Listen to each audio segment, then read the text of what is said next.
Hello അസ്സലാമു അലൈക്കും, welcome back to my channel. അപ്പോൾ ഇന്ന് വന്നിട്ടുള്ളത് നല്ലൊരു അടിപൊളി ബ്രേക്ക്ഫാസ്റ്റിൻ്റെ റെസിപ്പിയും കൊണ്ടാട്ടോ. അപ്പോൾ ഒട്ടുമിക്ക പേർക്കുള്ളൊരു പ്രശ്നമാണ് വെള്ളയപ്പം റെഡിയാക്കി കഴിഞ്ഞാൽ ശരിയാവുന്നില്ല എന്നുള്ളത്. അപ്പോൾ ആർക്കും ഇനി ടെൻഷൻ വേണ്ട, ഞൊടിയിടയിൽ നമുക്ക് റെഡിയാക്കി എടുക്കാൻ പറ്റിയിട്ടുള്ള നല്ലൊരു അടിപൊളി ബ്രേക്ക്ഫാസ്റ്റ് ആട്ടത്. നമുക്കിതിലേക്ക് ചിക്കൻ കറിയോ ബീഫ് കറിയോ അതല്ല കുറുമ കറിയോ ഒക്കെ നമുക്കിതിലേക്ക് അടിപൊളി കോംബോ കേട്ടോ. അപ്പോൾ എല്ലാവർക്കും നമ്മുടെ വീഡിയോസ് ഇഷ്ടമാവും. നമ്മുടെ വീഡിയോ ഇഷ്ടമായി കഴിഞ്ഞാൽ ഒന്ന് ലൈക്ക് ചെയ്യുക, ആദ്യമായി കാണുന്നവരാണെങ്കിൽ സബ്സ്ക്രൈബും കൂടെ ചെയ്യട്ടോ. പിന്നെ നിങ്ങളുടെ ഫാമിലിക്കും ഫ്രണ്ട്സിനൊക്കെ നമ്മുടെ വീഡിയോസ് ഒന്ന് ഷെയർ ചെയ്യാനും കൂടെ ശ്രമിക്കുക കേട്ടോ. അപ്പോൾ എങ്ങനെയാണ് ഈ ഒരു ഐറ്റം റെഡിയാക്കി എടുക്കണമെന്ന് കണ്ടു നോക്കിയാലോ. അപ്പോൾ അതിന് മുന്നേ നമ്മുടെ വീഡിയോസ് നിങ്ങളൊന്ന് സ്കിപ്പ് ചെയ്യാതെ കാണാം കേട്ടോ. അപ്പോൾ നമുക്ക് വീഡിയോയിലേക്ക് പോവാം. അപ്പോൾ ഇന്ന് വന്നിട്ടുള്ളത് നല്ലൊരു അടിപൊളി ബ്രേക്ക്ഫാസ്റ്റിൻ്റെ റെസിപ്പിയാണ് നമ്മളിവിടെ റെഡിയാക്കി എടുക്കുന്നത്. അപ്പോൾ അതിന് വേണ്ടിയിട്ട് ഞാനിതാ 250 ml കപ്പിൽ 2 കപ്പ് പച്ചരി നല്ലപോലെ കഴുകി നമ്മൾ ഒരു 6-7 മണിക്കൂറോളം കുതിർത്തി എടുത്തിട്ടുള്ളതാണ് കേട്ടോ. അപ്പോൾ ഞാനിതാ വെള്ളമൊക്കെ നമ്മൾ മാറ്റി എടുത്തിട്ടുണ്ട്. നമ്മളിത് സ്റ്റെയിനറിലേക്ക് മാറ്റി എടുത്തിട്ടില്ല, ഞാനിതിൽ ഒഴിച്ചെടുത്തിട്ടുള്ള വെള്ളം നല്ലപോലെ അങ്ങ് വാർത്തെടുത്തിട്ടുണ്ട്. പിന്നെ നമുക്കിതിലേക്ക് വേണ്ടത് ഒരു 4 പിടി തേങ്ങ എടുത്തിട്ടുണ്ട്. പിന്നെ ഇതാ വൈറ്റ് റൈസ് എടുത്തിട്ടുണ്ട്. റൈസിന് പകരം നിങ്ങൾക്ക് അവിലുണ്ടെങ്കിൽ അവിലെടുക്കാം കേട്ടോ. പിന്നെ നമ്മൾ ചിരകിയെടുക്കാനായിട്ട് പൊട്ടിച്ചെടുത്ത നമ്മുടെ തേങ്ങാ വെള്ളം കൂടെ എടുത്തിട്ടുണ്ട്. പിന്നെ നമുക്കിതിലേക്ക് ഒരല്പം ഈസ്റ്റ് വേണം.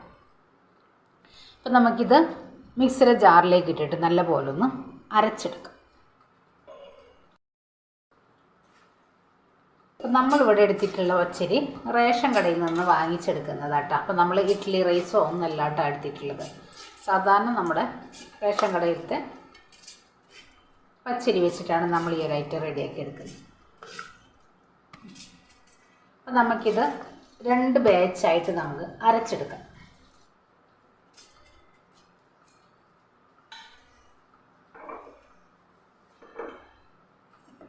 ഇനി ഇതിലേക്ക് നമ്മൾ മാറ്റിയെടുത്ത നമ്മുടെ ഈ ഒരു ചോറ് ചേർത്ത് കൊടുക്കും. ഒരു 4 പിടിയോളം തേങ്ങ എടുത്തിട്ടുണ്ട്, അതേപോലെ തന്നെ ഒരു 4 പിടിയോളം നമ്മൾ ചോറും എടുത്തിട്ടുണ്ട്.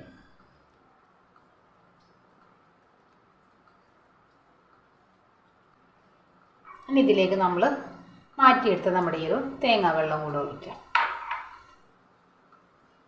ആവശ്യത്തിനുള്ള വെള്ളം കൂടെ ഒഴിച്ചിട്ട് ഒത്തിരി അങ്ങോട്ട് വെള്ളമായി പോണ്ട.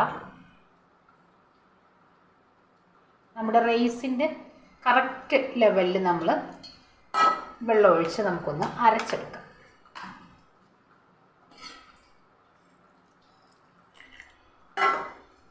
കണ്ടില്ലേ, ഈ ഒരു രീതിക്ക് നമുക്ക് വെള്ളം ഒഴിച്ചിട്ട് ഒന്നരച്ച് നല്ല.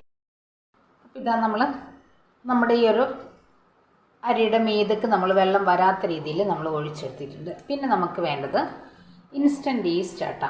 10 രൂപക്ക് നമ്മൾ വാങ്ങിച്ചെടുക്കുന്ന ഈസ്റ്റ് ഇല്ലേ, അതാണ് നമ്മൾ ചേർത്തിട്ടുള്ളത്. ഞാനിപ്പോൾ ഇവിടെ മുഴുവനായിട്ട് ചേർത്തിട്ടില്ല കേട്ടോ, നമ്മളിത് 2 തവണ ആയിട്ട് ഉപയോഗിച്ചിട്ടുള്ളതാണ്. ഇനി നമുക്കിതൊന്ന് അരച്ചെടുക്കാം. അപ്പോൾ ഇതാ നമ്മൾ അരച്ചെടുത്ത നമ്മുടെ ഈ ഒരു ബാറ്റർ നമുക്കിതിലേക്ക് അങ്ങ് ഒഴിച്ചു കൊടുക്കാം. പിന്നെ നമുക്ക് അടുത്തതൊന്ന് അരച്ചെടുക്കാം. അപ്പോൾ ഇതാ നമ്മൾ രണ്ടാമത്തെ ബാച്ച് നമ്മൾ നല്ല തിക്കായിട്ടാണ് അടിച്ചെടുത്തിട്ടുള്ളത്. ഇനി ഞാനിതിലേക്ക് ആവശ്യത്തിനുള്ള ഉപ്പും കൂടെ ചേർത്ത് നമുക്ക് കൈവച്ച് നല്ല പോലെ ഒന്ന് മിക്സ് ചെയ്തെടുക്കാം. അപ്പം നിങ്ങൾക്ക് വേണമെന്നുണ്ടെങ്കിൽ ഇതിൽ 1 ടേബിൾ സ്പൂണ് പഞ്ചസാര ചേർത്ത് കൊടുക്കാം കേട്ടോ. അപ്പം നമ്മുടെ അപ്പത്തിന് നല്ലൊരു ബ്രൗൺ കളർ കിട്ടാൻ വേണ്ടിയിട്ട് ഞാനിപ്പോൾ ഇവിടെ ചേർത്തെടുക്കുന്നില്ല കേട്ടോ. അപ്പം നമുക്കിത് കൈവച്ച് നല്ല പോലെ ഒന്ന് മിക്സ് ചെയ്ത് എടുത്തെങ്കിലാണ് നമ്മുടെ മാവ് നല്ല പോലെ ഒന്ന് പൊളിച്ചു പൊന്തുള്ളൂ. അപ്പോൾ ഇതാ നമ്മൾ നല്ല പോലെ കൈ വെച്ച് മിക്സ് ചെയ്ത് എടുത്തിട്ടുണ്ട്.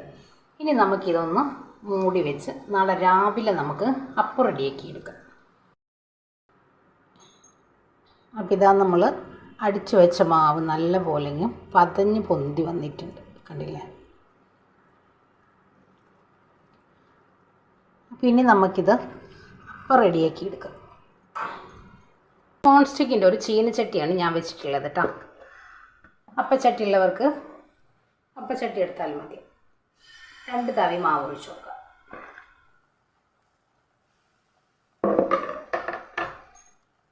ചുറ്റിച്ചങ്ങെടുക്കാം. ഇതൊന്ന് മൂടി വെക്കാം, എടുത്തു മാറ്റാം.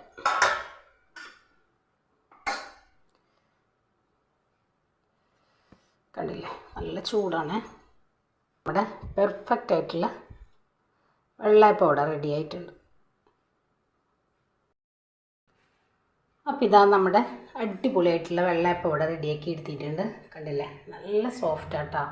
വളരെ സിമ്പിളായിട്ട് തന്നെ നമുക്കിത് റെഡിയാക്കി എടുക്കാനായിട്ട് പറ്റും.